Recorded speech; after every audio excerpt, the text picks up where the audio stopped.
बवासीर जो कि आज की आम समस्या है, जो कि औरतों और पुरुषों को समान रूप से प्रभावित करती है। तो आज की इस वीडियो में हम बात करेंगे पाइल्स के बारे में कि पाइल्स क्या होता है, ये कैसे होता है, किन कारणों की वजह से पाइल्स हो जाता है, अगर पाइल्स हो गया है तो उसका ठीक ट्रीटमेंट क्या होना चाहिए। तो प्रश्न उठता है कि पाइल्स क्या होता है। लोअर रेक्टम और एनस के एरिया में जब ग्रुप ऑफ वेन्स बाहर को निकल जाती हैं, यानी कि जब उनमें स्वेलिंग हो जाती है तो बाहर को लटक जाती हैं, जिस कंडीशन को हम पाइल्स बोलते हैं। इस समय व्यक्ति जब स्टूल पास करता है, यानी कि जब वो लैट्रिन करता है तो लैट्रिन में उसके खून आता है। पाइल्स यानी कि बवासीर के प्रकार की बात करें तो वह 3 प्रकार के होते हैं: internal piles, external piles, combine piles. Internal piles anus की अंदर की तरफ होते हैं या फिर कई बार रेक्टम के निचले भाग में भी देखने को मिलता है।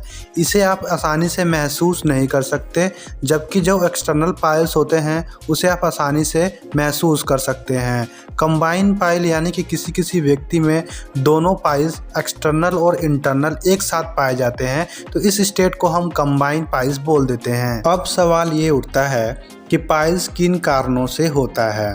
पहला कारण होता है कॉन्स्टिपेशन यानी कब्ज। अगर आपको बहुत ज़्यादा कॉन्स्टिपेशन हो रही है, कब्ज बन रही है, तो इस कंडीशन में पाइल्स होने का खतरा ज़्यादा रहता है। दूसरा, अगर व्यक्ति का स्टूल आसानी से पास ना हो, यानी कि अगर लैट्रिन करते समय उसे बहुत ज़्यादा दम लगाना पड़ रहा है, तो इस कंडीशन में पाइल्स होने का खतरा रहता है। मोटापा भी कहीं ना कहीं पाइल्स का बहुत बड़ा कारण है, क्योंकि व्यक्ति जब बहुत ज़्यादा मोटा होता है तो उस कंडीशन में उसकी स्किन बहुत ढीली होती है। अगर स्किन ढीली होती है तो ब्लड वेसल्स में प्रेशर इंक्रीज होने के कारण स्वेलिंग आ जाती है और इस तरह आसानी से पाइल्स हो जाता है। तो मोटापा को हमें घटाना चाहिए, इसके लिए हमें रेगुलर एक्सरसाइज करते रहना चाहिए ताकि जो हमारी स्किन है वो टाइट बनी रहे, लूज ना रहे। अगर व्यक्ति जो भोजन कर रहा है उस भोजन में फाइबर्स की मात्रा बहुत कम है तो यह भी कहीं ना कहीं पाइल्स होने का रीज़न हो सकता है।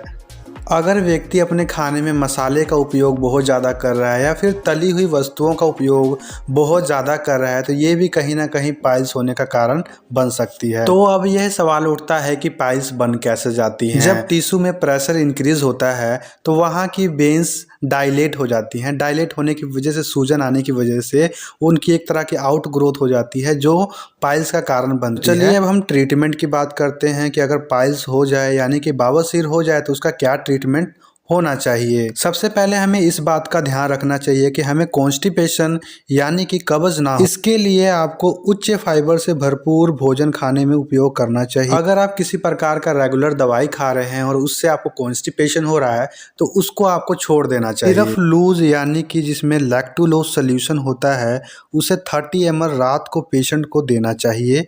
लिक्विड पैराफिन 30 ml रात को सोते समय देना चाहिए।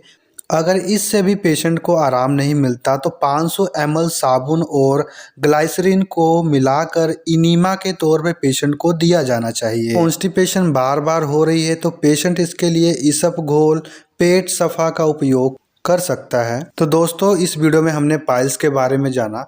अगर हमारी जानकारी आपको पसंद आए तो हमारे वीडियो को लाइक और चैनल को सब्सक्राइब जरूर करें।